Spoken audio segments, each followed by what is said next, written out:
What's up? Good to see y'all. Listen, y'all. If y'all don't know, this is TFG Tonight, and I'm your host, Mr. Haynes. And this is the best morning show that you can watch at night.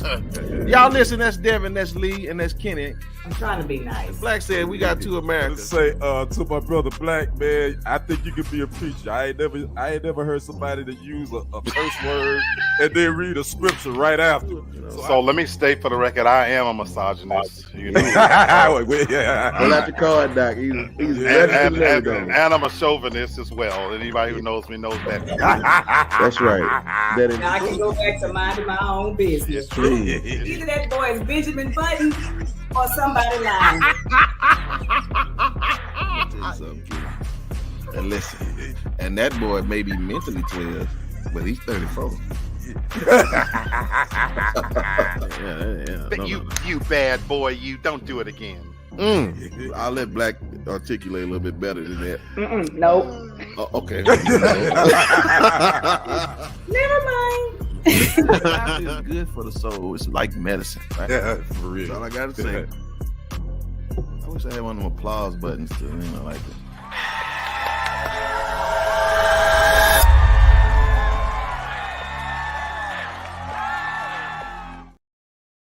Good morning, y'all. Happy Monday. Hey, it's Monday, and we got a lot to say. Y'all see I did that. Oh, what's up, y'all? It has been 7 days. Black History Month is over. And listen, ladies and gentlemen, there's more to talk about today.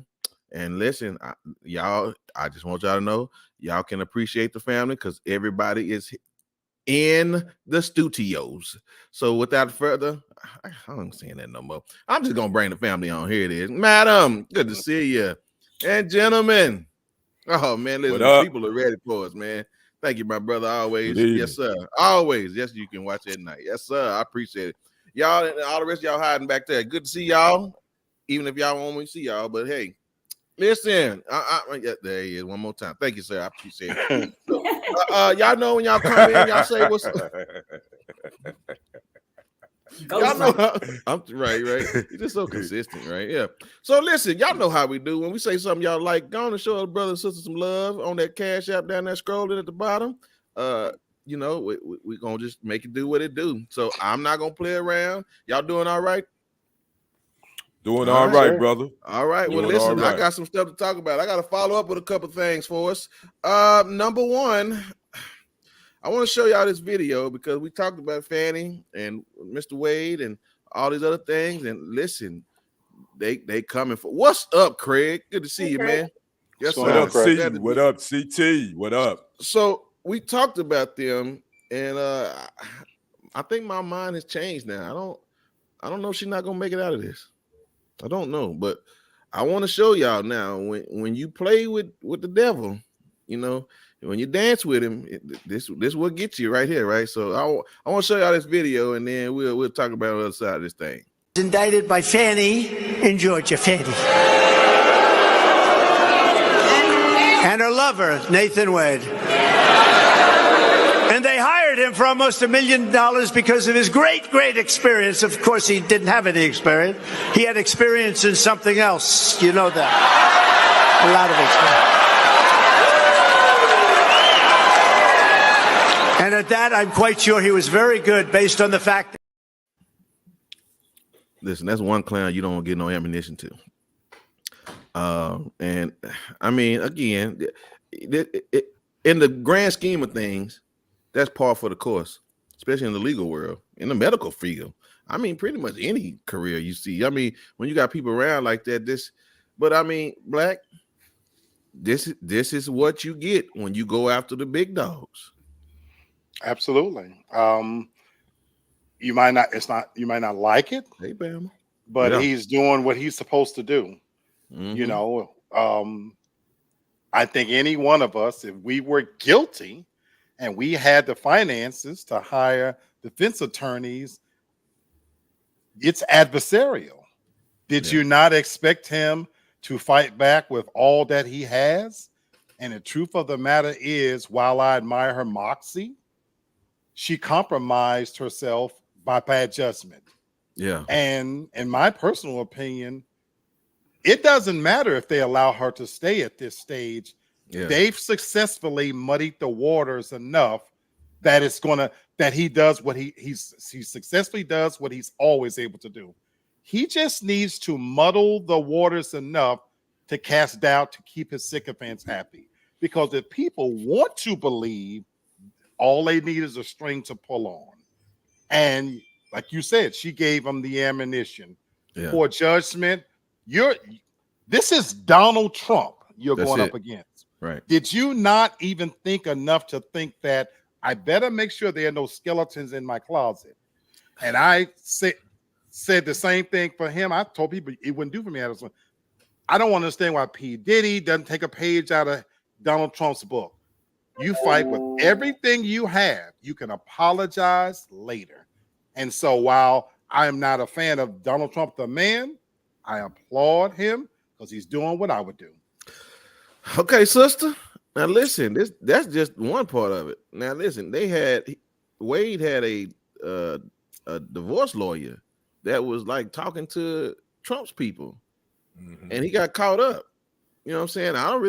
I mean, I don't know where these boys come from, but I mean, man, I don't. Did y'all think we was on TV or something?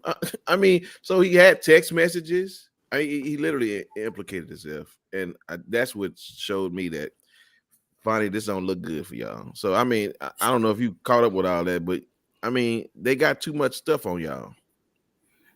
I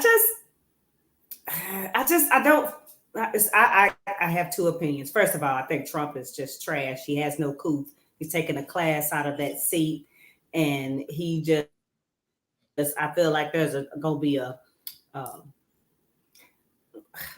trailer park sitting on the front lawn. But as far as those other people, they should have had enough of a PR team or someone in admin to say, this is who you're going up against. Yes, maybe you can be an attorney in the background or second seed or whatever, because we want this clean cut one to lead, because there's nothing to come after her about. I mean, I can't believe I forgot her name, the Black woman that was running for seat and she had the natural hair and they made fun of her. The worst they had on her was her credit was bad or something like that. Like they could find somebody else who was like more decent, so that it's not easy to just discredit them. Because Trump, he holds no balls. He will say whatever. He wants to say what he wants to say it. So why give somebody that ammo? That's like you calling somebody a thief and you've been to prison for 10 years for theft and you stole a car last weekend. Like it don't make no sense. It makes no sense. Bama said it's so funny. Mud sticks to E1, but It's true. Trump. Oh, everyone but Trump. Yeah, how it finally made. Right. And that's what I'm saying. Now, Black, I ain't too familiar with attorneys in Georgia, but I mean, are they all of them this sloppy? Yes. Yes. Wow. Yeah. Yes. Okay. Well, Kenny, I'm gonna give this to you, and here to get here's the pot calling the kettle black, right? Because we have a Supreme Court justice by the name of Clarence Thomas, who has a wife, who has, she was text messaging some people in Atlanta. I mean, in Georgia. Yeah, I already know the story. So I'm saying, so what's good for the good? Again, it's what I'm talking about. This justice system, y'all. They do not play the same game, and so Clarence doesn't find himself in the same hot water as Fonnie. But I mean, I guess all is fair in love and war. Go ahead. To be honest, because he got a white wife. To be honest with you, nope. That's why Clarence Thomas. You said what, sister? I think it's they don't care anything about him. He won't shift the narrative in any way. That could be that too. But it helps that he has a white wife, though. Correct. Two things at once could be true. You're right. But on the Trump thing, just to go back to that clip you played, I think we've said this before. Sometimes you don't. It's the message, not the messenger. Now everything that Trump said in that clip, he could be talking about himself, because A, he was grabbing women by the coochie. B, he ain't had no experience. He ain't know what the hell he was doing when he was elected. He was a reality show. So I mean, that whole soundbite that he said, Hell, he was talking about Donald J. Trump. But Right. in But- America, white Yes. men can get away with ish that black men and black women can't get away with. And that's what we're seeing right now with this Fannie Willis situation. Yeah. At first I thought she was gonna make it, but I mean, you see one flop after another. The divorce attorney, homeboy, now her, Right. and it's just like, Right. man, what is this? The kangaroo court? Mhm. Yeah, So- yeah, they gonna pull her off. They're gonna pull her off this thing. Yeah. They I mean, gonna you throw know- this thing out, I think, at this point. Yeah. but he got a lot more coming. So you know, that's a lot of work to do. Okay, well, I just want y'all to know we'll keep up with this for y'all. But yeah, that's where we are right now with it. One more thing. Now y'all know, I know I ain't talking to you three, but the rest of the family that's a part of the AT&T community, you know what I'm saying? We got our $5, but they're gonna get it right back next week. They are already raising prices on phone. Wow. Yep, they Wow. did it. They did it. Wow. They did it. Oh man, yeah, that's it too, bro. Yes, man. I mean, listen, that is capitalism Wow. 101. Capitalism 101, man. We give you 5, we're gonna take 20. Yep. And so, yeah. So again, Verizon, AT&T are raising prices beginning next week, says the Hill on next week for some phone plans. It says Verizon AT&T customers are about to see their phone bills get more expensive in the coming weeks. Starting March 1st, customers can on certain older unlimited plans will be hit with a price increase of, guess what, $4 per month. So basically, they get it. Basically, they made $1, huh? So they profited $1. Okay, gotcha. Boy, I tell you, I'm just telling y'all, man. Listen, only in Go ahead. America. Only in Yes, sir. America. Well, listen. I'm gonna need Again, y'all to leave that toxic relationship. I'm gonna need y'all to leave. Thank you, sis. Right, you, sis. right, right, Lady D. Thank you, Yeah. sis. no, it's too late. Yeah, it's just I don't know. They've been, yeah. Anyway, but I just want y'all to know. Listen, you never gonna get nothing free in this world. Just know now. Even if they give you $5, you're getting something. They're getting something back on you. So I just want you to know that much. So all right, that's the follow us for this week. But we'll hit y'all with it again next week. All right, listen, family. When you hear the term overemployment, what is that? Does that ring any bells? Or are any of us overly employed? I need to be. After reading that article, I'm gonna try to be from here on out. Yay. 'Cause it's a good thing. If you read it, I read it, Brent. I Yeah, I'm tried trying to that be one time in my overemployed. life, and it wasn't for me. Yeah, Oh, okay. Yeah, Yeah. I did try it. okay. Yeah. Sister, are you overly employed? I didn't read it. Y'all gonna have to enlighten me. Okay, well, look here. So apparently, there was an article speaking about I think it's Gen X. Yeah, it was the Generation X. They were secretly making $300,000 a year, Mhm. but they were doing it working 3 jobs. Now, Kenny, go and tell me your perspective, and then you do well in giving all the narratives and the details, so sisters can understand, and I'll share my position. Yeah, this gentleman is in the IT field, the tech field. So he was basically working remotely. So it wasn't like he had to go out and punch a clock on, you know what I'm saying, physically in a building. He was working from home. So he had one job. He was making roughly, 6 figures. And he said that he felt a layoff coming. He knew it was coming. So he posted his resumes and he got another job, and he was still working both of them at the same time. And then he started making like $20,000 a month after taxes with those 2.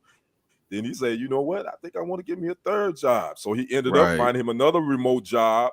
So he was actually working like 3 jobs for like 6 months and made, I want to say, like roughly $350,000 in 1 year. And he was able to pay off.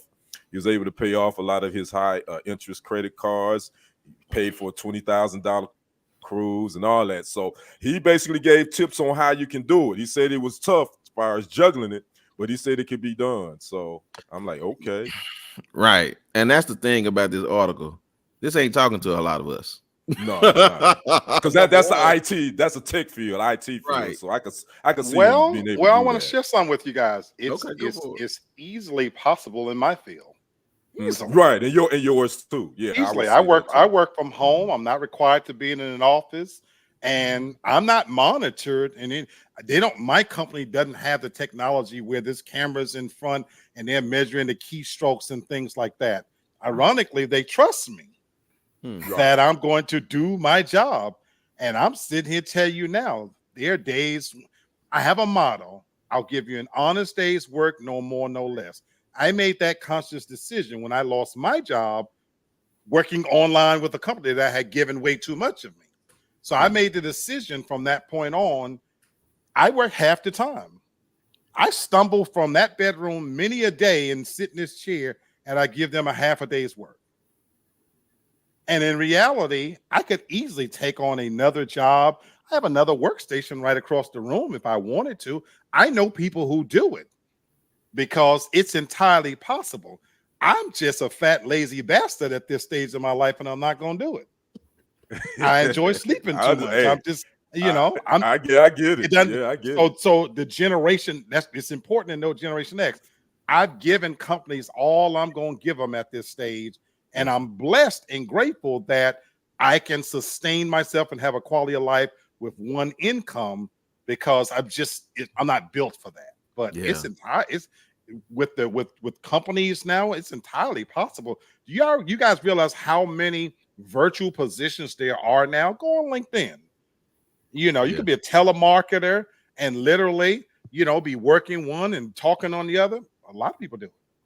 Yeah, okay. Yeah. Okay. So sister, based on all that, and again, the reality is it's only select jobs, and for sure you're gonna have to have some type of remote job.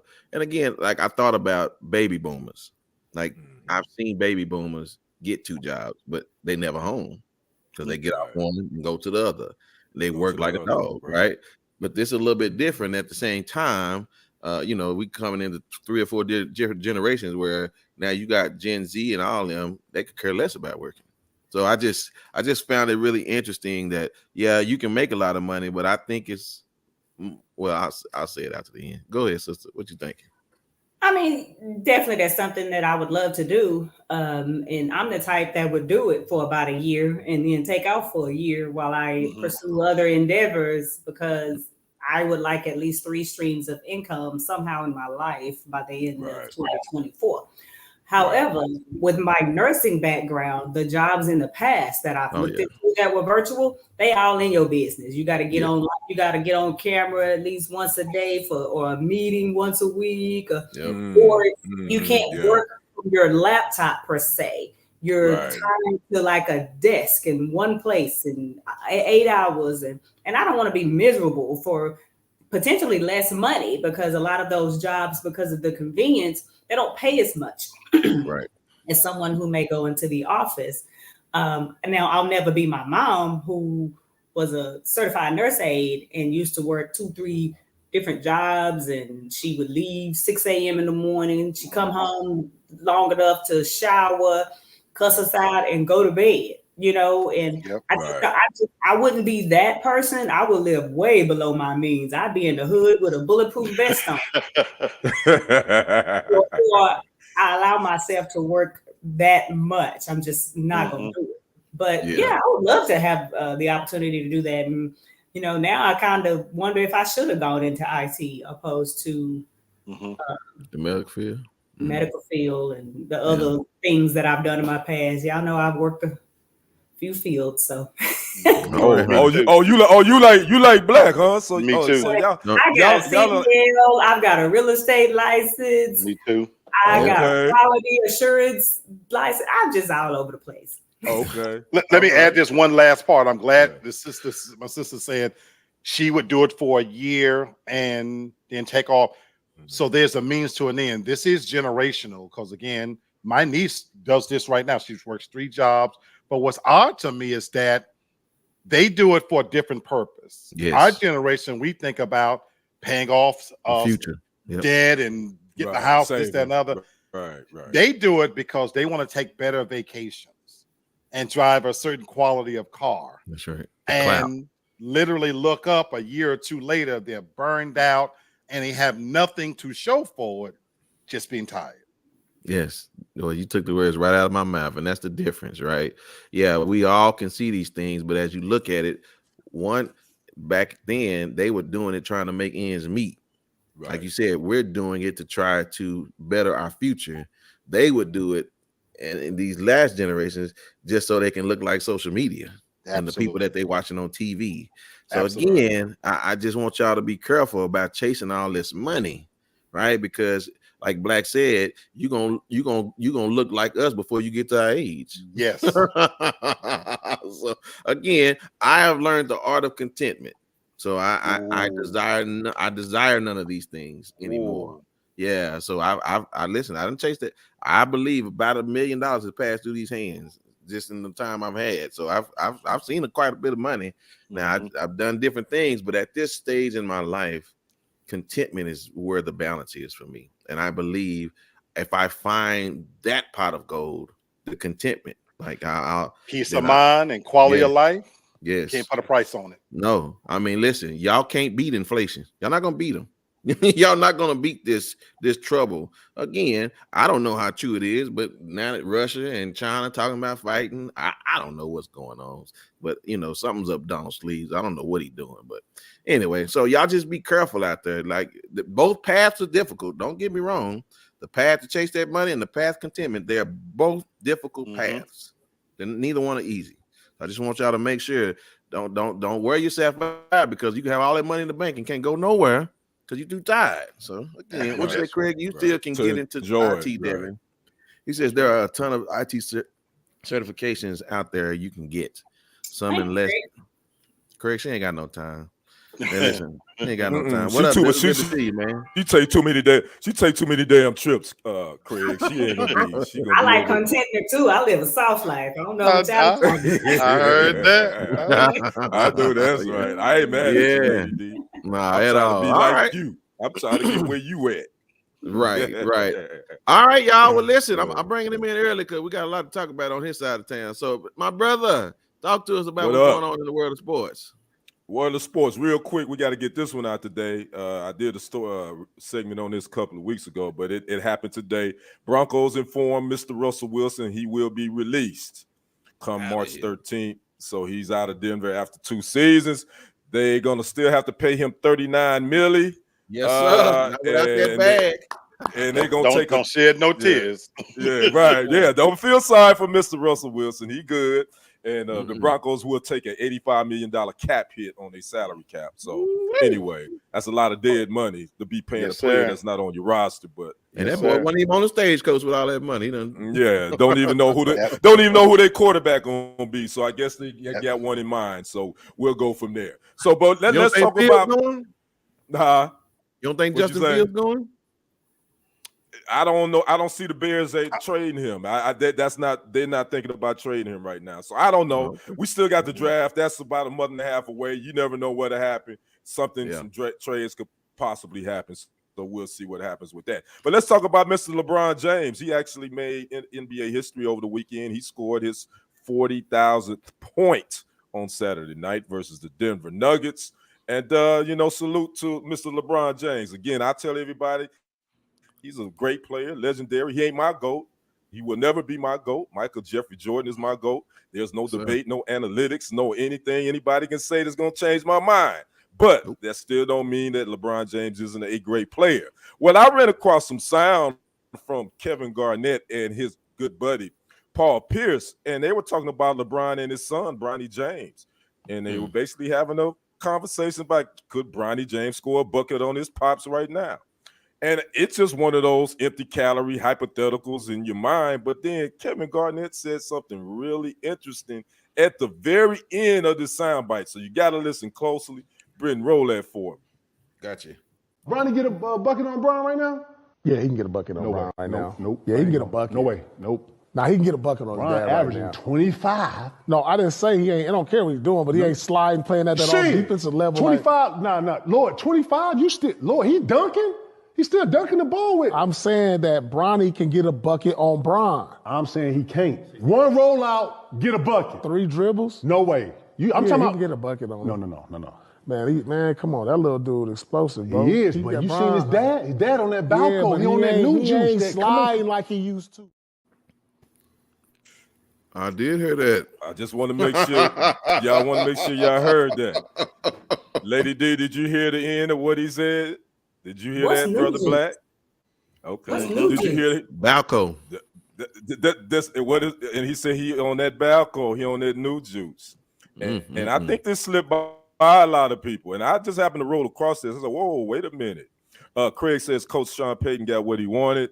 He wanted Russell. He wanted Russell out. Yep, sure did. What's up, Tori? Yeah. Thanks for joining us. He did, Craig. Hey, man. So I just want to get your opinion on that comment, because there's been some associates of LeBron that was implicated in this last year, that their names came up in this investigation with Balco, Anthony Botch, who's in prison now, but he basically was supplying, performance enhancing drugs to players, mainly baseball players. But for Kevin Garnett to say that, which I thought was a little irresponsible, but it raised my head.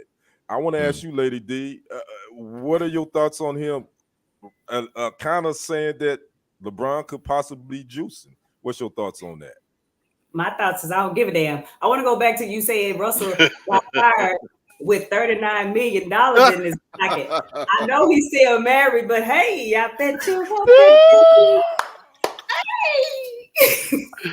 I should have known you didn't give a. I should have known you didn't give a rat's ass about LeBron James juicing. You was more worried about Russell Wilson and he. I should have known. Look, Bron 40 years old. What y'all think he's still out there? He done got a hairline again. What y'all think he doing? He doing something. LeBron ain't had a hairline in 20 years. All of a sudden now he got hair. He got all this energy. He almost 40. He outrunning 21-year-olds. Come on, y'all. Are y'all really that surprised? Let me ask you this, because you are our resident medical expert. You're a nurse. Mm-hmm. So do you think at 39 that a 39-year-old athlete, he's been an athlete all his life, you don't think that he can still maintain his athletic prowess without any form of drugs? You don't think that's possible? I'm going to be quite honest with you. I don't think it has to be an illegal drug. But when I think of an athlete, even like myself, who did sports in high school, my knees and back still bad. This man been running up and down that court and chasing people for 40 years, playing like a very aggressive sport. I know people kind of look down on basketball now. No, they run, and he's put. I play basketball. Yeah, you're right. Mm-hmm. We know people who 40 years old who would take them 5 minutes to get off the couch, and all they did was play high school football. So it may not be an illegal drug, but there is something that this man is doing to make him still function like this at this age. All right, Brother Black. Let me ask you this. Garnett is known to love to talk. He has a lot to say, very passionate. Do you think he was joking, or do you think he just he has some intel that we may not know about? No, I don't think he was joking. And I think sometimes this is the danger of a podcast, is the potential when you get comfortable, inevitably things are going to come out, maybe unintentionally. I listened to that soundbite, and I don't think it was intentional, but in the heat of the conversation he was having, because the comfort he already has, he was talking to Paul Pierce. That's his boy. That's his dog. Right. And this was just them having a normalized conversation, and all of a sudden, I think it just came out. But I don't think in any way he intended to hurt him. But does he know some things? Sure. I don't think any of us on this panel is not aware that, especially when it comes to sports and basketball, especially, there's lots of secrets they know about each other. That it's a fraternity that they keep inside, in-house. And I love what the sister, resident medical expert, said. LeBron has been reported to spend $1 million a year just on upkeeping his body. $1 million a year. He made that commitment from early on that is how he takes care of his body. So I love what she said. If we're willing to accept that the evolution of the game itself has changed, medical technology itself has changed in terms of how quickly athletes heal, the technology is available, there used to be a time if you if you had a Achilles, this, that, and the other, your career ended. What would make us think that the medicines, the juicing, the technology also haven't evolved and changed? So I agree with Sister Devin. He's LeBron James. Nobody's questioned it, but I have a hard time. It strains the credibility for us to believe that he's still flying up and down the court at 40 years old at the same rate. So whatever supplements he's taking, they're at the cutting edge. He's got the money, the technology to invest in it. So of course I believe. Now, to Sister's point, I hope he never gets. What I would truly hate to see happen is he be discovered and his legacy erased because of it. Yep. You know what I'm saying? Because unlike some of the other athletes, he's not perfect. And that's why I said start at the beginning, talking about the secrets. He's a man like everybody else. But up till now, there haven't been any major scandals. And that would be a horrible thing to get to this pinnacle of his career and it all come crumbling down because of this. So in a true sense, I've been wanting him to retire. You have nothing left to prove. I know you hang around for Bronny, but especially on the heels of this, go away while you can. Interesting. Okay. Brenton. Brother James, he's played in the league 21 seasons. You know, they are drug tested, you know, pretty consistently. He's never flunked a drug test. There's never been any reason to believe he's juiced. But in a court of public opinion, I think most people are going to already just assume, and I see it in the comment section all the time. It's like, oh yeah, he's juicing. He's juicing. Yeah. But I've passed every drug test. So do you think just people in general, you just think we love to think negative on people regardless? You think that's just in our nature? Yeah, I mean, as human beings, yes, that's just a part of our flesh. But this smells like Marion Jones to me. You remember Marion Jones? Oh, yeah, definitely. Yeah, I remember that for real. But I mean, they let her do her whole career. They did she got the medals. And all of a sudden, y'all caught her. Okay, I mean, her husband dimed her out too. By the way, that's why I said what I said. Yeah, your husband dimed her out, or ex-husband now, obviously. And here's the thing, right? All it takes is, and I mean, Black loves a good conspiracy. So here's one for you. You know, something that is illegal can be as long as it doesn't have a certain percentage in something. So 30% of something can make something illegal. They can go and change the rule now and say it's 20%. And then all of a sudden, whatever LeBron was doing that kept him under the radar, no longer. Right. So listen, we know how they play around here. LeBron, you just don't piss off the wrong person. Because I know you smart enough, you got enough money to figure out how to always get the edge. Tom Brady did it. And again, it didn't cost him much, you know, but a couple of $5 million in a game or two. But again, we still consider him what? He's a GOAT.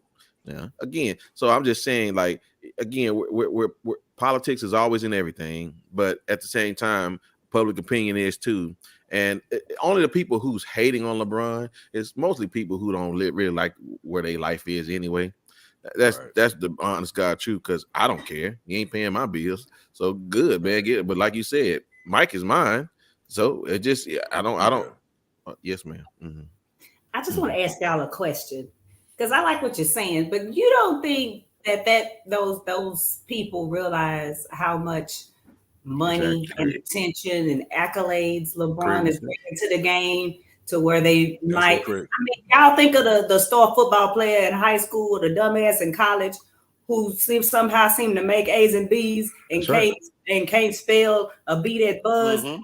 So why wouldn't LeBron get a little bit of a pass for something? Because he's almost 40 and he's brought so much money to that team in that city because people love LeBron. Is that a possibility?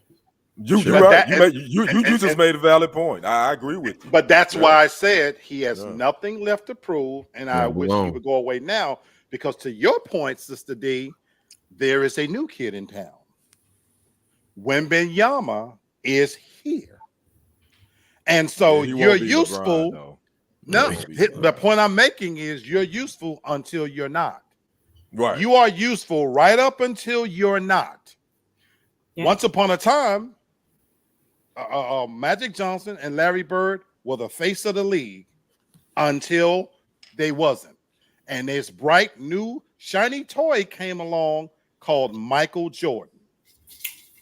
And so while Wembanyama's not there yet, and I would even make an argument that had this freaking idiot in Memphis not done what he did, he could have been the face of the NBA. I'm talking about Jay Morant. Yeah. That's so this is why I'm saying you're right, sister. I agree with you 1,000%. And that's why you have to know when to walk. You brought up Tom Brady. That's my dog. That's my dog. You have to know when to walk away. Well, and let's be honest, the NBA, the leagues will protect their stars. And I'm no fool. Y'all know MJ is my guy. David Stern then protected MJ during that gambling situation. Gambling. Yes, he was gambling. Exactly. Mike did retire, after the death of his father, but there was some other theories out there was because the NBA was going to have to make a decision on to do something with Mike at that point, and so he retired. So I get it. I get it. Yeah, and Craig, Mr. that's Sports why Hustle, just talking about and that. Mr. Sports Guy. Yeah. Michael existed in an era where we didn't have social media. So it was a different time, different place. Yeah, right. And that's all it takes is that one video. Right. Yep. And Craig, you're right, because every time we go to the Bahamas, Jordan got his punk ass up in there. Hey, watch your mouth. I love Jordan. I love blasphemy. Michael Jordan, but let me tell you why he made me mad, because y'all know the Bahamas, those people, they black folks. All the people that work there, they black folks. And they said Jordan is horrible. He don't tip. You don't have He to. sits there and he gambled thousands and thousands and thousands and tens and thousands of dollars and will get up and walk away and ain't threw none of them people a chip. And that's everybody. That's the staff, the casino people. That's what they told us, that he don't tip. And he just be up there all the time, gambling and playing golf. He don't have to. He's Michael. Michael Jordan. That's the Scottie Pippen don't tip either. So and he walking his 8-foot basketball around the casino with no entourage and little kids chasing him with phones and pick. It don't make no sense. Yeah. Hey. That's Black Jesus. Right. Yeah. Yeah. So anyway, that's my segment on that. Again, LeBron, we won't, I think he's going to play maybe a year, 2. I think he's going to try to play another year just to see if his son Bronny would get drafted. I don't think that's and have a farewell season. I don't think he should do that. Yeah, I don't think so. I don't think he should do that because that's putting too much pressure on his young son. But that's a whole nother topic that I think we about to roll into, by the way. Yeah, let's go on a little overtime right quick. Let's let Kenny go and let's talk about that fact, because he got mad at Stephen A, right, for bringing that up about them picking on his son. Well, I mean, I don't disagree with Stephen A. You put this on that boy. You know what I'm saying? And the fact is, you're gonna have to pay somebody to draft that kid, because he don't look that good. Wait. Here's the thing about LeBron. Again, LeBron and his group, Clutch Sports, his Rich Paul, they are very good at manipulation situations for their benefit, and they're good at getting what they want out there subtly through other people. Here's the deal. LeBron wants his son to be drafted, obviously, and he was pissed off at ESPN because they did this mock draft and for this upcoming NBA draft, and his son Bronny was not in that. He was in the top 35, but Bronny isn't that. He's a solid player, but he's not that good right now. And then ESPN do mock drafts all the time. This ain't nothing new. They didn't just make this shit up yesterday. They do mock drafts every year. Right. Every year. So you know they do it, LeBron. So why are you getting pissed off? But long story short, so I think what LeBron is trying to do, and I agree with Stephen A., he's putting undue pressure on his son because, first of all, now LeBron is putting this out here, basically saying that whoever drafts his son is like, that's the team he wants to play with. But you still obligated to the Lakers. So what? Okay, so that tell me your loyalty ain't with where you are. It's about being with your son. And I get it as a father. Believe me, I had 2 sons. I have 2 sons that I would have loved. They didn't play sports because I love sports. But if it would have been my son, I get that. I would have loved to be able to play with them. But I'm not getting ready to put that type of pressure on Bryony and on a organization to draft my son if I know he's trash right now. Doesn't make sense. Right. Okay, so one more thing. Oh, you been saying something, Black? Yeah, I want to add something to this. Okay, go ahead. I looked at this on a microeconomic level, not economic, micro level. Number one, I agree with everything Stephen A. Smith said, but sometimes even just common folks like us, there is an inherent pressure on a son, whether we like it or not. And when you grow up and you're living in the shadow of your father, we spoke about Michael Jordan a minute ago. His sons, they tried it. You can't live up to that. Right. And I'm looking in the comments and, a section and everything. It's a tough thing to try to want to, although you've got your dad's name and certainly nepotism is going to allow you to ease into that sport if you want to at a much easier pace and you don't have to climb all of the steps. But I personalized this myself, my own son. And it's ironically, I had this conversation just last weekend with my nephew. We were talking about our sons.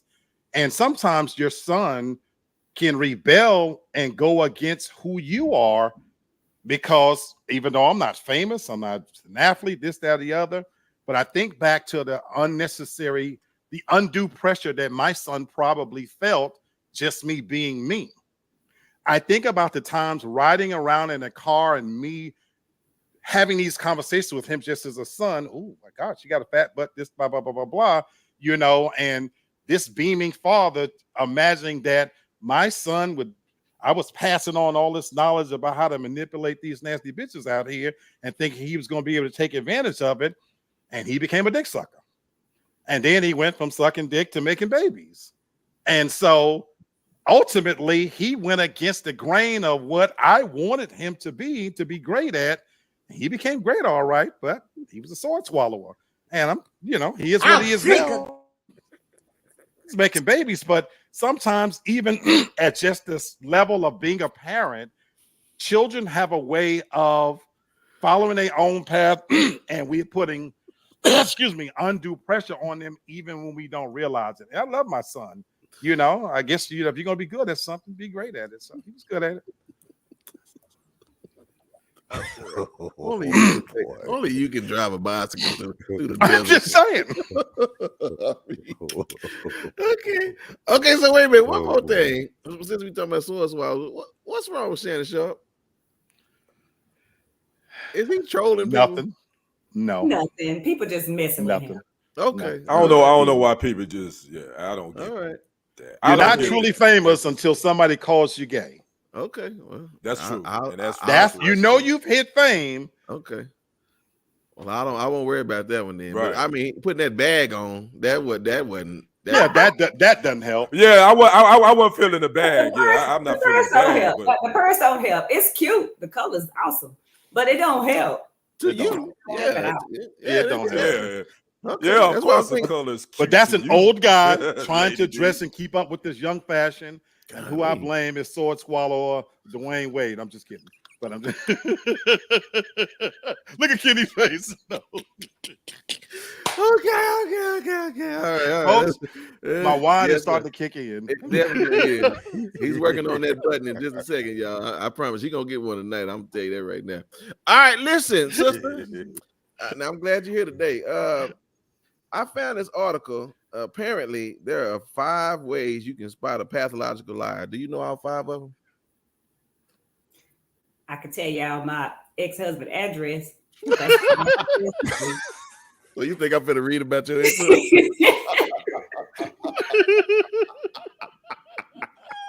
I don't know. It's from Washington, so I don't know. He don't live in Washington. Okay. Well, apparently this thing comes from this whole situation about this Risa Tisa. Oh my gosh, she made it to the she already knew news. AKA Big Back. Man. Listen, Big Back made Oh, some big boy. bucks because she had 400 million views. Yeah, she done made a little change off of this little situation. But here it is. After this Risa Tisa thing, apparently there is an article that says a pathological liar and the United Nations of red flags. It says there are 50. Oh no, I don't want to talk about that part. But it says on this Risa Tisa situation, it says to be able to identify a pathological liar, it says is a pathological lying and compulsive lying the same thing? Well, I don't believe that because everybody lies, right? I mean, even if you tell your wife wants you to ask her what she wearing, and again, if you know your woman, you know what to say. Sometimes it ain't, but you better not say it is because you're gonna start an argument. So I mean, that's not the type of lying. But I don't believe that the problem with the red flags, and here's one: if it feels too good to be true, that's a sign that you have a pathological liar. Second is it's impossible to corroborate things they told you about themselves. 3, something doesn't feel right in your gut. 4, they get defensive or even angry when challenged on one of their lies. And the 5th one is when you catch them in lies, they dismiss your feelings. I just believe. Yeah, go ahead. None of that. Yeah, by that definition, I'm a pathological liar. That just made it more to go to your resume. I have worked very hard at telling them nasty bitches exactly what they wanted to hear. Well, then, if the shoe fit, wear it. Because it sounds like that you a pathological liar. I didn't feel bad about it. At all, the game was chess, you know, and if she playing checkers. And my thing is, you only get defensive if you get caught. What's the name? Shaggy had a song called "It Wasn't Me." It wasn't. I've always lived under a simple principle. You did not. You could have my face play. I'm saying it wasn't me. It wasn't me. That's a compulsive liar, in my opinion, because you know you lying. I feel like a compulsive liar knows he's lying, and he's lying because he has something to gain from the lie. I believe some pathological liars really believe the stuff that they're saying sometimes. Okay. I agree with that. I agree with Lady I know a couple of them, they're in my family, and they will just randomly say that they got this job that they start Monday, and they just really be talking about it like they even believe it, or that this gonna happen next week. And I just think I think it's like a mental illness for some pathological liars. And I just like to say, Risa Tisa was just dumb. I am tired of people propping this girl up like she's a victim and somebody did something to her punk ass. She was just stupid. She wanted this dream that this man sold her, that he was just going to give her all this stuff for free because somehow she was special. I know women that look top-notch models walking runways who get treated like shit. So I don't know why she thought she was special. I mean, she was, at some point, you just stupid. I mean, let's just be honest. Right. Bravo. I'm glad it's coming. You have all those things, and next week I don't see any of these things, then you lied to me. And then your dumb ass move him in your house, and he keep lying to you and keep mistreating you. You test driving cars, and you can't even afford the tire off. It's just stupid. I almost wish they would stop giving her credit and to get an attitude because somebody called her a big back. We know when we fat. Women know when they fat. Dudes know when they fat. So Thank you. Because somebody called you a big bag. Just own it. I hate this culture. Fat shaming. I mean, why does she have to make such a big deal out of it? It's just made we have to apologize for the truth. All three of us could get on her fat back, and that's the God's honest truth. All right, sir. That's a fact. You deserve it. Okay. All right. So listen. All I'm saying is that again, I listen, I can count on probably 2 hands and 2 feet all the preachers that are pathological liars. And so she's ain't nothing but a church member that just gets food at the church, whether she with a boyfriend or not. And I'm just telling y'all ladies, in them locker rooms, there are dudes telling these go to these churches and find y'all. So y'all just be careful out there. Y'all not messing around with these clowns, because again, it's your own fault. because like Devin said, you're trying to fulfill a dream. And listen, I mean, you're gonna live in a nightmare. So just be careful with that crap. You know what I'm saying? I want to know if you guys, do you think that is it more men that would be considered pathological liars than women? Or is there a difference between you're not Lady D, you're not, we already know how you fall on this one. I would agree with her. I would agree with her by your definition, and I think you summed it up beautifully. More men than women. And I'm honestly being serious. I'm actually not even. I agree with you. I think men are more pathological liars. I just don't think that women. I don't think we lie like that. I mean, I think y'all lie, but I'm going on your definition of because again, I think women lie just as much, and I think their lies are even deeper and more serious lies. But I think by your definition, when you say that we believe it, I do think from a mental angle, men probably tell the more pathological lies in a sense, but you know.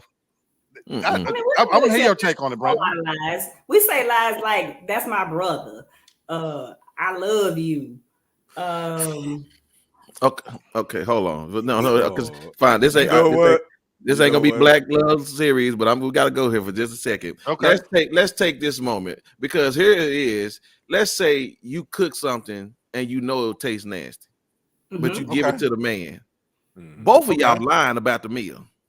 So I don't understand why it's both of y'all lying. The big girl was lying and a homeboy was lying.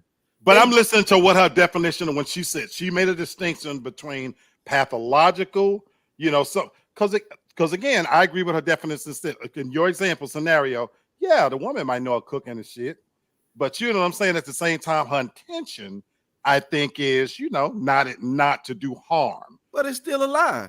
No, I agree. But the lie you're talking about, yes, baby, you look good in that dress. Yeah, that chicken was good. That's just, I don't even think that's a lie. I think that's compassion because you don't want to hurt the person's feeling. And I think that's just totally different. And you'd be like, next time, just make some fish. You know what I'm saying? Just because you don't want to hurt their feelings, So I think that's kind of different. So it's not necessarily that you're lying. You just don't want to do, you know what I'm saying? That's just an unnecessary stab wound. But I think women tell deeper lies because the lie y'all tell is that's your baby. Consistently, women will tell that lie. No, and Maury Povich built his entire career off them nasty, filthy, no good bitches showing up talking about, I know 100%. Then they go running off the stage. Your legs was pinned clean behind your ears with 3 or 4 carriers and soldiers in that wall. So stop it.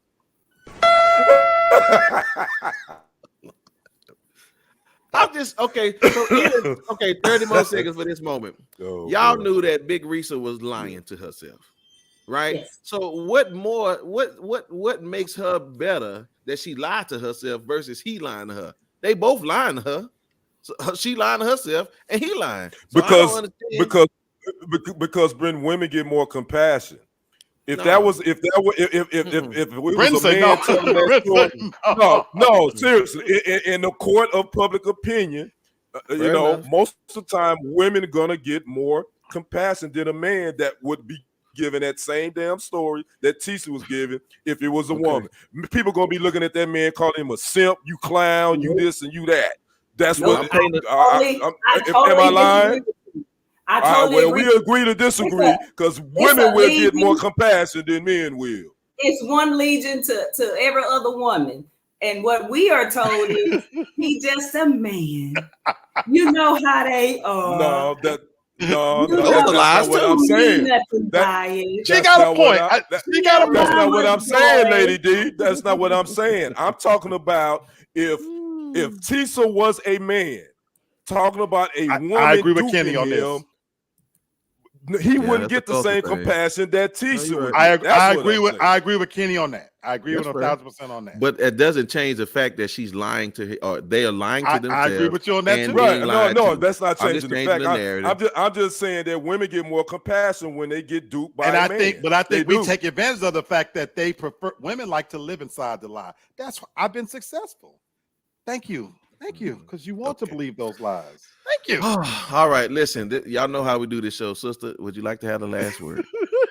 Yes, we got to give Lady D the last I word. just want to say that I disagree. The only reason why this was popular is because enough women watched it. No one cares about Legion. We all got cousins that act just like Legion, or even worse. And he got a whole woman and baby and side chick across town. And when the woman find out, it's you got to get you. He just being a man. You know how they are. Don't lose your husband over this trollop. I mean, that's just kind of how it goes. Legions, it just sounded unbelievable because he was doing stupid stuff. So it's not that they had more compassion for. They just think that because he was such an idiot and talking on the phone with nobody for 30 to 45 minutes and printing off papers saying he had chase accounts, and he just went too far with it. You know what I'm saying? But that was kind of all it was to it, because women get mistreated by men all the time. But the first time he lied to her, he should have been gone. At this point, you didn't like it. Okay, right. All right, ladies. See, y'all see how TFG tonight do? We let the lady have the last word, and we'll move on. See that? See, we nice. See, all right. See his brother. See, y'all see, there's some good brothers out here. But she had about 10 more seconds. She kept on. I was gonna pick it up. I was gonna say something else, but nah. And I had something to come back to, but you know, right. We gonna move on. So listen, y'all. Remember we talked about, or maybe we didn't, but Wendy's was trying to price gouge, and they no, we called it didn't talk something. about it. Yeah, we did, but they called it dynamic pricing. So basically, they said they were going to charge, if you got the 5 for $5, they were going to charge you 8 for $5 on peak times. And apparently, Wendy's said we're not doing that. Again, y'all know how Uber, if you ask for a ride at a certain time, the charge is different, right? So now restaurants want to start trying that, but apparently Wendy's took a pretty big hit for that, and they kind of backed off. But now all of a sudden, Burger King, McDonald's, now they said they've been doing dynamic pricing. And I'm just like, okay, so are we eating fast food anymore, y'all? Help me out, because again, I don't Uber, and so Okay. are you saying so? If a dollar menu was you could get a double cheeseburger for $1 at maybe like 7 o'clock or maybe at noon, that dollar is $3 for the same burger that would have been $1 at 10. Gotcha. And so now they said they're gonna increase the price only during peak time. Oh, okay. Right. Yeah, and so that's what they'll do. Yeah, but you know, restaurants have been doing. I think I was going to you guys say, don't know this. is it Restaurants right? have been doing this, but it's a business. Restaurants have been doing this, yeah, right. Especially with lunch portion and dinner portion. Yeah, you know, other businesses do this. Even if you go to Disneyland, let's take that for example. The tickets are probably going to be higher during the holidays than they would be during off peak season.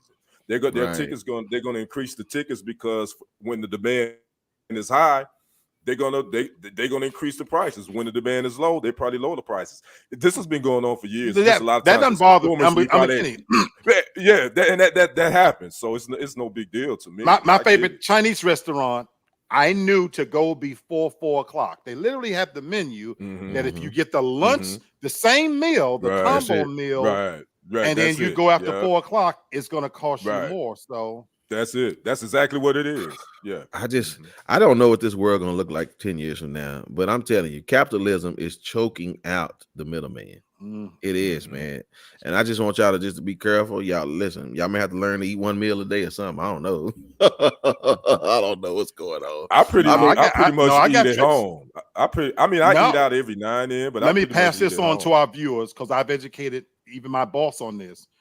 If you have a grocery store in your area, like a Kroger's or whatever, the nicer the area, the better the deals you get. Believe it or not. That is People true. would think it's the opposite. You would think that in a poor area that the food is the exact opposite. The nicer the area, the better deals you get. And if you go into a grocery store like Publix or Kroger's that sells hot food, go in late in the evening. They have to mark that food down and get rid of it. They cannot hold it for the next day. So I frequently go to Kroger's on a Saturday. I dash out of here about 6 o'clock. You know that the hot station is closing down. Let's say the chickens that's normally $6.99, $2. All of the hot food that's cooked, the mashed potatoes, the greens, the whatever. I buy whole containers of them for $1.50. I eat good home cooked meals without spending that kind of money. Even things like pizzas, they frequently go through and look at the dates. So if a regular pizza is $6.99, they're gonna mark it down to $2.99. You can eat what you want. But because I live in Buckhead, they're not going to have outdated food, and they're not going to let it sit overnight. So you got to know your restaurant. And if you get in real good with them, like I am with those ladies who cook behind there, they tell me exactly what time they're going to sit that food out. And I've been doing this for years. All right, sister, I know you ain't having no problem with no fast food, but I mean, what you think about all this price hiking? Well, I have mixed feelings about it because I've gone to multiple restaurants that have a lunch menu versus a dinner menu, but those are usually like your sit down like restaurants and things like that, or your little mom and pops. I don't really like it with fast food like your Burger Kings and your Wendy's or whatever, because you have people that are on fixed budget and got $5 and they going up there to eat a burger.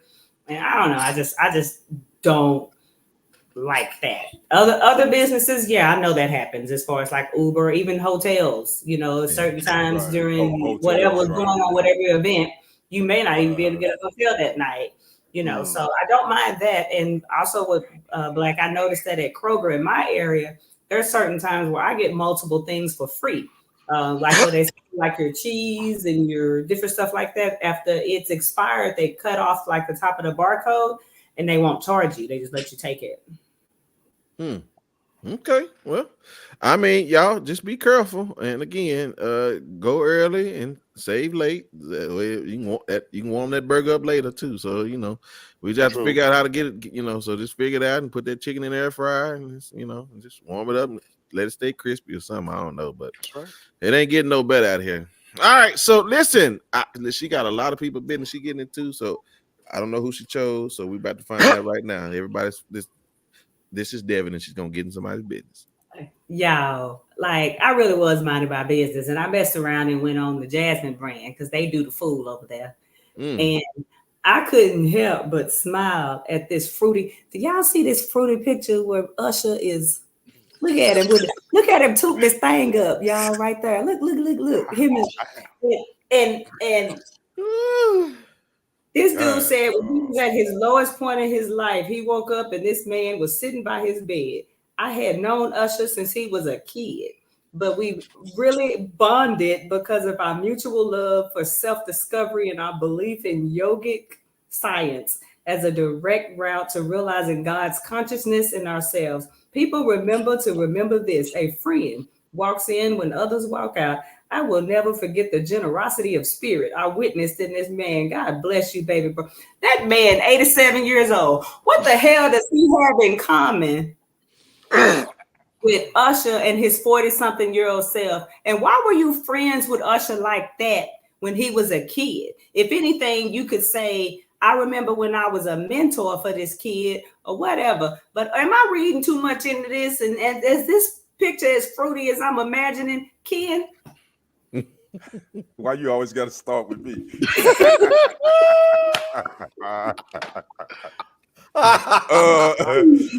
You know what, Lady D? I normally try to be of our crew. I normally try to be the one of even killedness, but on this one, that ain't a good look, man. I'm beginning to think that there was some freaky, dicky, nasty, tooting up booties, some other stuff was going. It was some more than yoga going on between Brother Russell and Brother Usher. And brother. And my thing is this: even if you felt like that, why would you feel the need to post that? Because everybody gonna jump on it. You already know you are really dealing with your own situation. So yeah, I that's a suspect one right there. Yeah, that ain't a good look. You're gonna have to Google that one, Diane. Black, you think you're out there doing Down with Dog in Bali? What do you think? Here we go. Black, No, I'm not going there. I'm not going there. Okay. You asked the right question to me. That why now?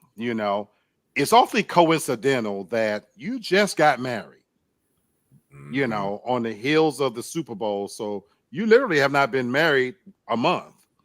Cool. In some kind of way, I'm talking about Usher. Usher. Yeah, he just got married. He got married. He got married right after the Super Bowl.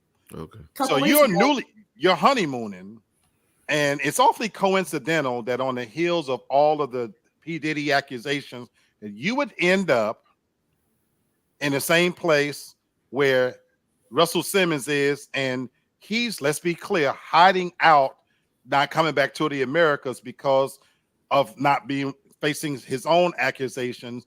And then Usher has already been on the record on a Howard Stern show talking about when he lived with P. Diddy at the age of 13 and the things he saw, this, that, and the other, blah, blah, blah, blah, blah. It's a bad look all around. And it just smells to me like, let me go get our story straight. Let's do a little bit of damage control, because as this thing is starting to catch fire, I want to make sure we're on the same page. And I thought it was very odd that Russell Simmons would use this occasion, because if I'm Usher, I wouldn't have wanted him to speak out. If I'm seeing you, why did it need to be public that you needed to make this statement? And to your point, Sister D, to go out of your way to talk about some support you received from some kids sitting at your, it just doesn't make any sense. It doesn't add up. To me, it adds even more fuel to the fire. You see Meek Mill's behavior and all this stuff going on. Look, I just wish these cats would look at it this way. No longer is being gay, if that's what you are, a career killer. You know, I've been saying this for the better part of 10 years. For me, there's no such thing as gay or straight. People like what they like when they like it. It is what it is. You know, if whatever y'all engaged in, as long as it was consensual and this, that, and the other. So this is a bad look, if you ask me. And here in Atlanta, it's always been speculation about Usher's sexuality. And I grew up in New York at the time. I know Puffy. I know Sean John. I mean, know him. I grew up in the same building with Teddy Riley, hung out with Sean, hung out with Mace. I know these people. Cameron, they've widely been accepted into the gay culture in New York City. They frequented the balls and the things. That's a fact. And now that I live in Atlanta, it's an open secret that some of these same people like Usher frequent these events. So it's not even surprising to me at all. Brenton, what's the reason? What's the reason for this selfie with this boy in these little old shorts and him posting it on social media? Like, even if he came to visit, why do we need to know? Is Usher the only person to visit you in the last year or two? Like, why is he posting this? Is he trying to make us think? Is he trolling a little bit? What's the deal? Maybe it's the new yoga app. I don't know. Go mobile. I don't know. I don't know. There's no rhyme or reason for this. I would assume as you get older in age, you have these ways about yourself. He seemed to be a pretty, strong-headed dude, so he do whatever he want to do. So if anything, he wants to do it, and that's it. So I don't have no. I'm not black men around him. I don't be around him.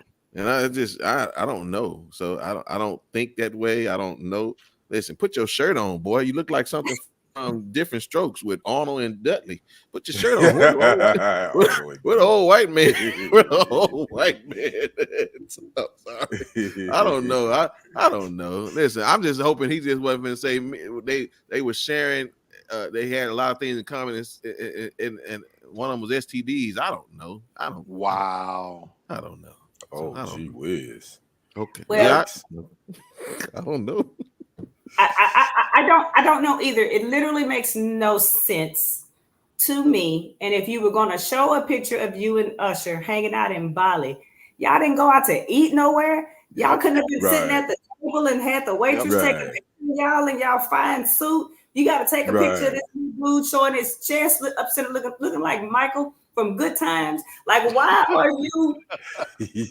Why are you showing this picture of Usher with these little shorts Right. on? You in Bali with all these rumors already circulating about him. And the part that really bothered me was he known him since he was a kid, and now y'all BFFs, and you like 60 years old. I don't like that. That just don't sound right to me. And people are already speculating what may have happened to Usher and Justin Bieber and these little dudes growing up in this industry. And now I'm gonna make myself unsee that picture because it's looked fruity as hell, and that's why I'm gonna go back to minding my own business. Well, again, old folks are normally used to Where's having that? diarrhea. Diane. Yeah. Diane, Oh, look at the picture. right. Mm-mm. I'm at looking at it too because I wanted to see it close. Oh, Look my at it. goodness. He got that Okay. thing tooted up. Look at it. I'm sick. Oh, we can move on. John. Please, thank you, Kobe. Okay. Old folks, they just really got diarrhea at the mouth, and so I'm just assuming that Russell got diarrhea at the mouth right now. He's just running his mouth because he don't care. All right, listen. I don't know how to segue this moment, but I'm not talking about these dudes. So, Right. Right, yeah. So listen, this is Black Love Series, and this is what we do. We talk about things that relates to relationships. And one thing I want to talk about, and I know we've shared about these things maybe in a different vantage point, but specifically, I want to talk about falling out of love. Number one, how does one fall in love? Thus, then I'll ask the question, then how do you then come out of that? Because another thing I want to keep in mind, it has to be consistent. So are we saying that we are loving people differently? And again, we're intelligent, so I'm not talking to the slow people that's going to misunderstand what I'm saying. But you can't fall out of love with your children, can't fall out of love with your parents. So how do we all of a sudden fall out of love in a relationship between two people? So again, I asked the question, how does one fall in? And then thus, do you fall out? Fall out. Wow. Woo, that's a good one, Black, brother. Come on, Black. That's a good You the mad scientist. Come on in here. Well, That's I a good actually one. do believe you can fall out of love with parents and children. Do tell. I do. I think about 2 Timothy chapter 3, verses 1 through 5, where Jesus was outlaying the footprint of the last days, and he talks about, and he gives a many faceted sign of things that we would see to indicate that we would be living in the last days. And he goes on to say things about men will be lovers of themselves. And he talks about in one of those signs about how the love would cool off between children and parents. And I've often been fascinated by that scripture, and I believe it in this sense. Mm-hmm. When I look at the relationship between the familiar relationship between parents and children, I don't think it what it used to be. When I look especially Gen Z and Gen X, I think they have babies as a novelty now. I don't think families are as close. I don't think the bonds are as close as what I am accustomed to. So I look at incidences that I see in the news sometime, and I do wonder, where is the true bond of love, of unconditional love between that parent and child? I think about Nick Cannon making babies. That's not love to me. I think about the reason those women are laying down having those babies. I'm not in their head. I'm not a psychiatrist. I don't even play one on TV. But I do think it's possible that the love could cool off in that sense. Having said that, I definitely think you can fall out of love with someone in this sense. I've been in relationships where once a trust is broken for me, I can love you with my head, but not with my heart. And Okay. I've often said to people, my head is stronger than my heart. I ended my marriage on that principle alone. I didn't have scriptural grounds to end the marriage. We hadn't cheated. Fornication hadn't been committed. And I loved her deeply. But for me, without going too deep in the weeds, once that ultimate level of bond was broken for me, that I didn't feel like I had somebody that was willing to walk through the fire with me, I will always love her. I still love her still. All these many years later, when I dream in my dreams currently, and I dream I'm married, hers is the face I see. So I still have a tremendous amount of love for her in my head, but in my heart, there was something that was lost. And I've even had other relationships where that intense level of passion, love, commitment, devotion that I felt for that person, for me, I'm an all or nothing kind of person. Okay. And once that's broken, I can love you, but I can't F with you to the ultimate level. And so I can fall out of love with somebody in that sense. Okay. I mean, So you saying that there's some type of transformation between the heart and the head that disconnects. Okay. I'm just listening. I hear you. Okay, sister. I don't think that once you truly care about somebody, you can ever stop caring about that person. Okay. I agree with that. I think that people mistake falling in love with just the intensity of that affection at that moment. And that's not realistic, and that doesn't last a long time. But me being queen of cutoff, and I don't give a damn who you are. I don't give a damn who you had, who I had, where you come from, where the hell you going. Once you mistreat me and I develop a sense of disdain, distrust, I'm uneasy around you, I'm uncomfortable around you, and I realize you don't care about me in the same capacity that I care about you, and you're not willing to go to the lengths of whatever to do for me as I am for you, I don't give a damn who you are. So I won't say I fall out of love with you, because that amount of love and care that I have for you, it can come back, but it's going to take some work primarily from you, because I feel like if you've wronged me, you need to fix that. And I don't care who you are. I may never touch you, hug you, kiss you again, but the level of disdain that I develop for you, you can undo that once I unblock you or once I speak to you. But I truly don't think if you ever care for a person, that you can fall out of love with them. And the people who can act like someone didn't, because if you think about people you cared about, even from your childhood, think of a close childhood friend that you had. You see something on social media saying this person passed away. You're going to feel something about them. It's going to bother you a little bit, and it's going to put you in a deep thought like, oh man, oh my God, I can't believe this happened to him. Opposed to some random that you see on Facebook and you like, I don't even know who the hell it is.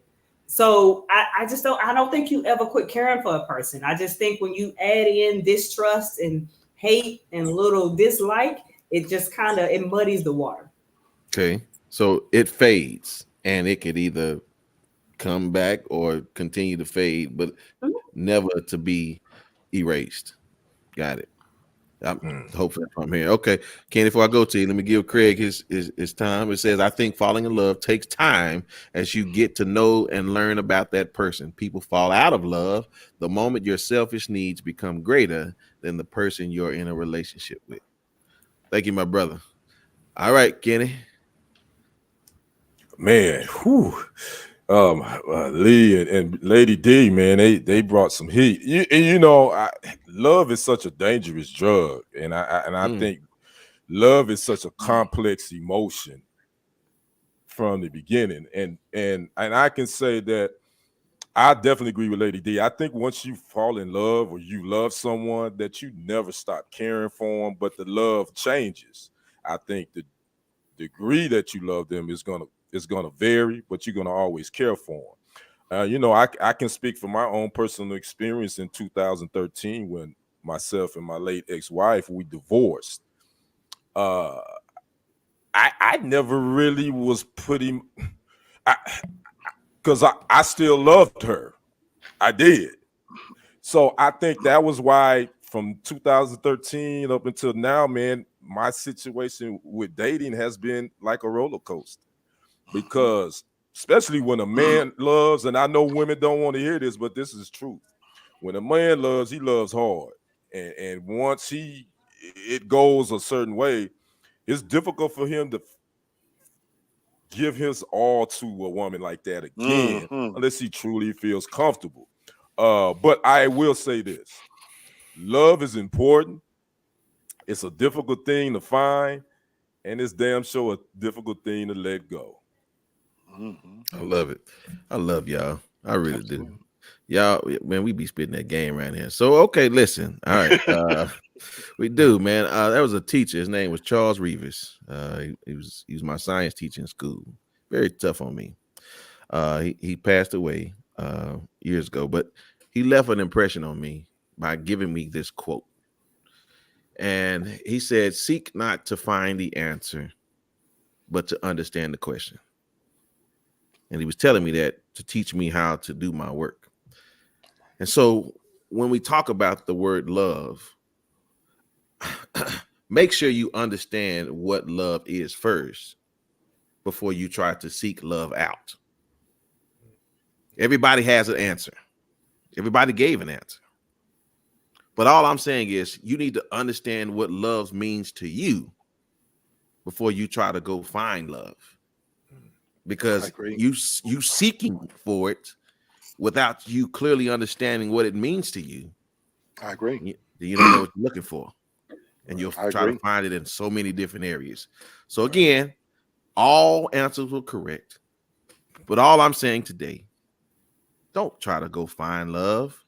You're trying to find an answer to a question that you don't understand. Understand what love means to you.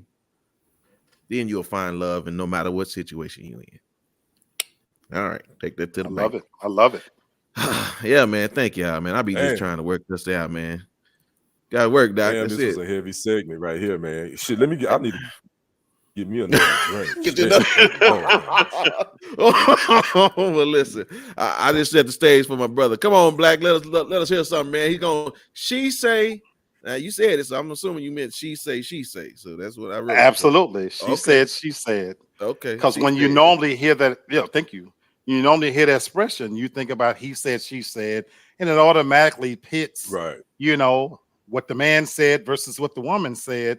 In this case, in honor of Women's Month, we just ended February, which was Black History Month. And did you guys know that we are on Women's Month?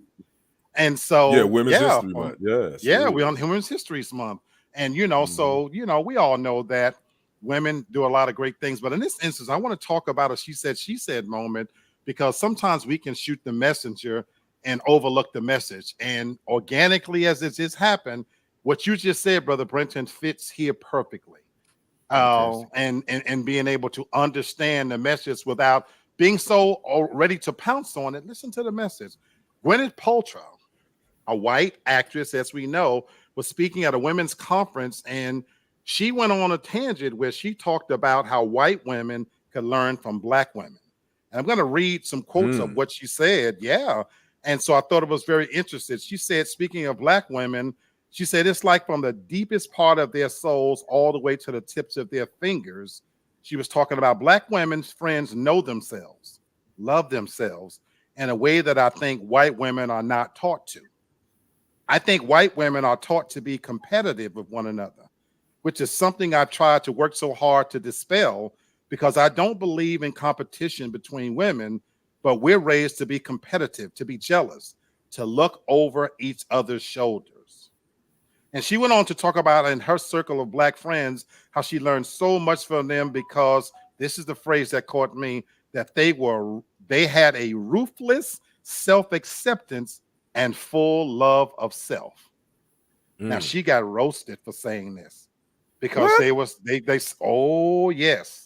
she got roasted for saying this because they said that she was tone deaf and she doesn't get it.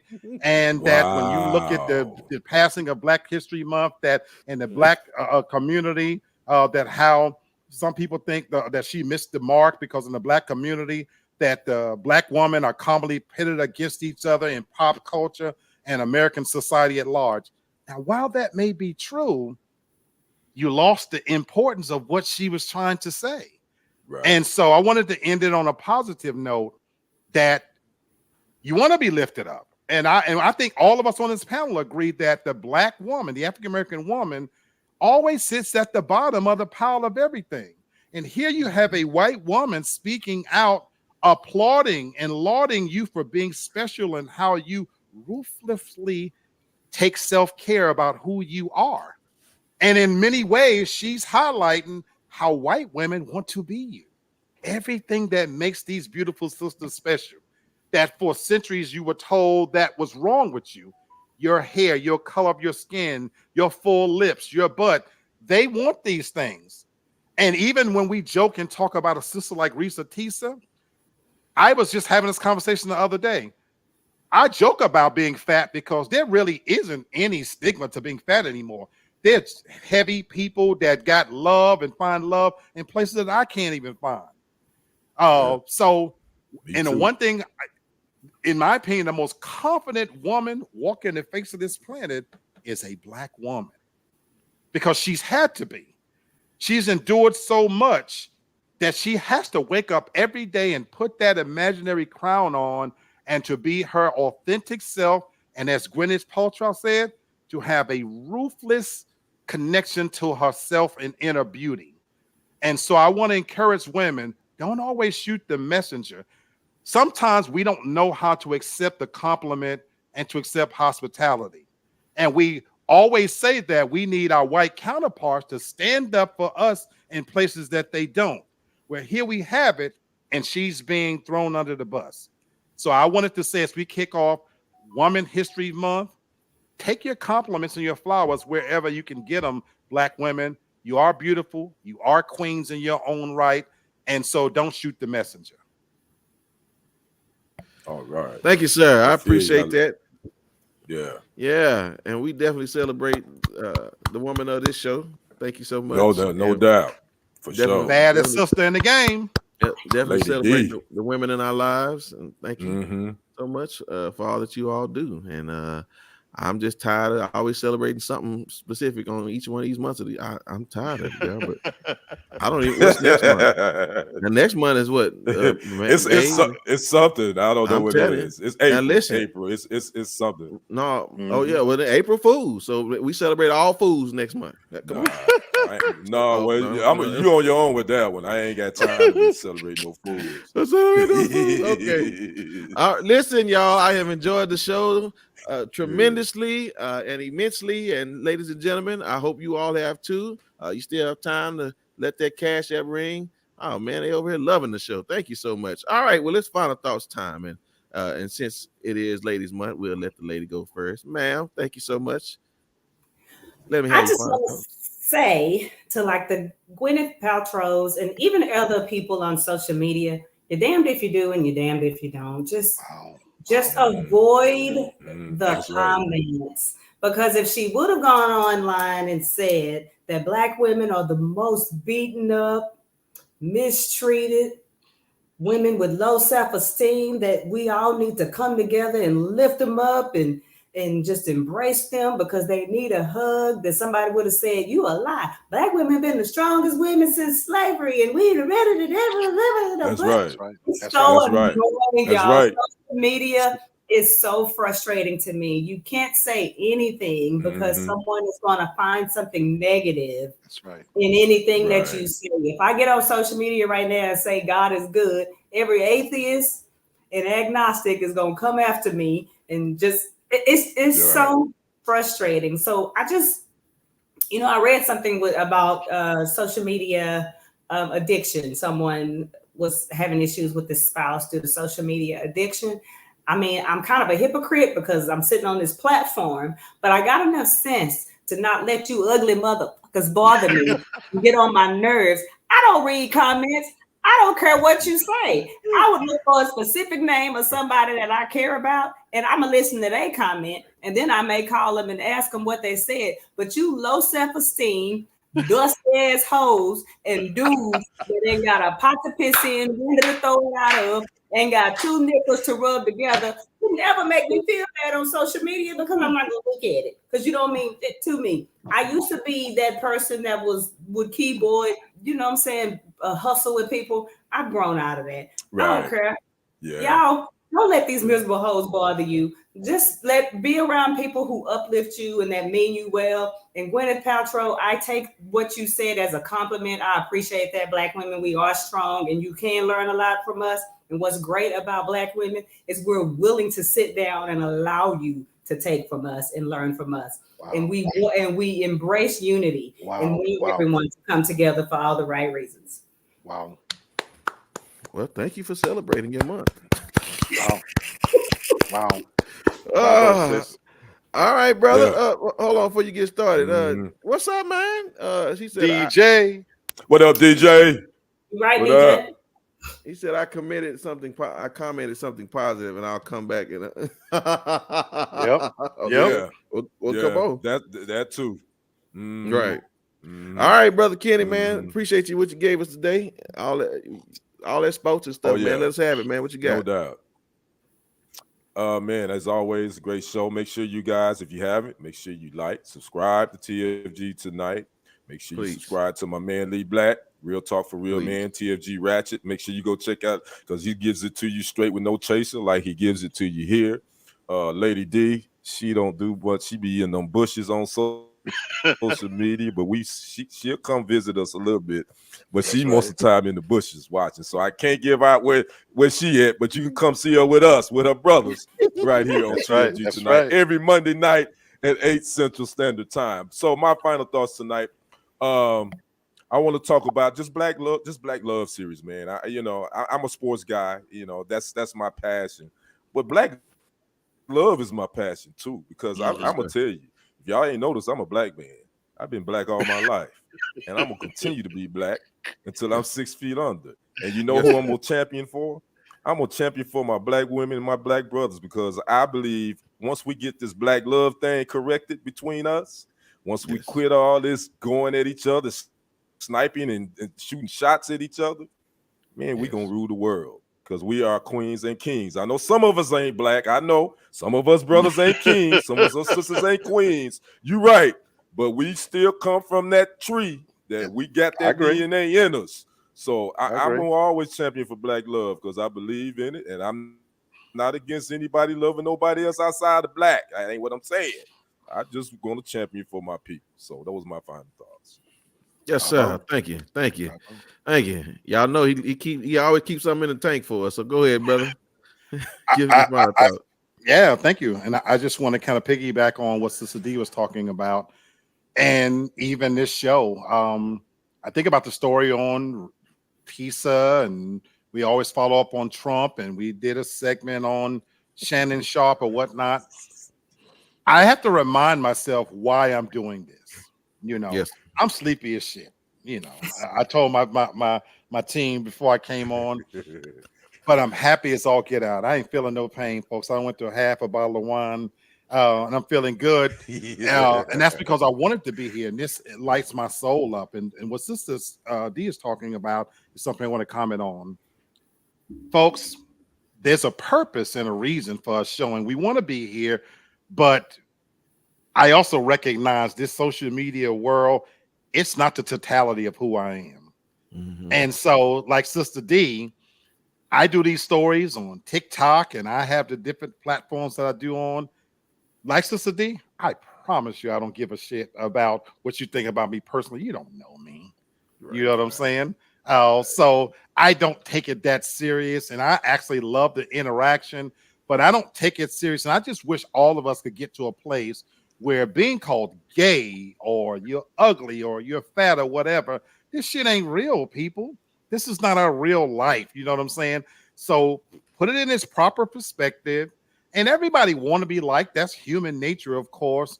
But at the end of the day, I can promise you, when I hit off to this computer, my fat Black ass getting ready to take a nice shower, continue to drink, and I'm going to sleep peacefully in my bed. And it ain't that serious, people, because I surround myself with love and positivity and the people that I F with.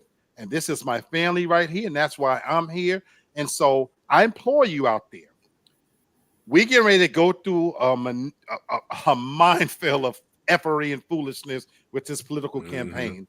And it won't stop, people. So like a grocery store. Take what you need and leave the rest of that shit on the shelf, and keep yourself happy, whole, and mentally strong. We're better than that. Yes, sir. Yes, sir. Yes, sir. Always, y'all. Woo, we be giving it to y'all. I know y'all love it too. So, all right, listen, I'm gonna switch up my final thought just a little bit. Ain't much, but just a little bit. But I have a question though. Still, have you ever been involved in a conversation that you misunderstood the person that was talking? Mm-hmm. Oh yeah. Mm-hmm. Have you like did you feel embarrassed, or did you like try to correct it, or how did you handle a misunderstanding in communication?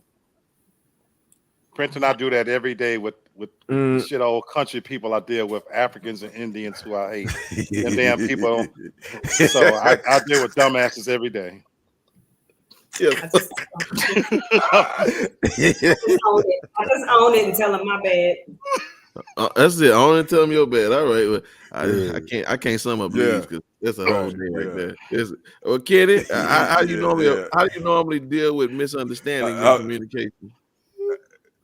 I'm like Lady D. Once we speak again, I say, that last conversation we had, I totally wasn't getting what you're saying. I took you wrong. That's my bad on me. Can you go back through this so I can get a better understanding? So yeah, so I own it, like Lady D said. I own it. It's my bad. Fantastic. All right. Well, listen. I want y'all to pay very close attention to this young man, and let's just see how he misunderstood what was going on. I hear this. It's 2 o'clock in the morning, and she still won't give it to him. Man, I'm trying to go to sleep.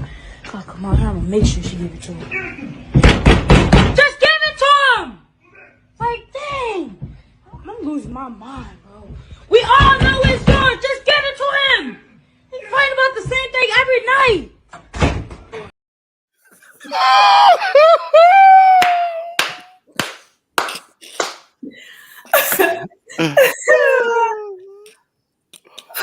That's the best one yet. That's the best one yet. He gonna be traumatized when he figure out man. completely Just traumatized. give it to him. Oh, baby. Oh my goodness, man! Every time I see this dude, man, I just cannot. I've been holding that one for months, y'all. I just never felt like I said. I don't know when I could get it to y'all, but I'm just saying to y'all, listen. Stay out of other people's business. And mind the business that pays you. You got that right. Yes, sir. Because you got that right. That young man meant well. He was tired, but he misunderstood what was going on in the next room. So I'm trying to tell you, young man. I understand it's 2 o'clock in the morning, but Daddy was giving. All right. Wow. All right. So just for the person that's in the back, let's try it one more time, and then we're gonna get out of here. Listen, the young man is tired, but he want to make sure that she give him what he deserves. So here it is. I hear this. It's 2 o'clock in the morning, and she still won't give it to him. Man, I'm trying to go to sleep. Gotta come out here. I'm gonna make sure she give it to him. Just give it to him. Like, dang. I'm losing my mind, bro. We all know it's yours. Just give it to him. They fight about the same thing every night.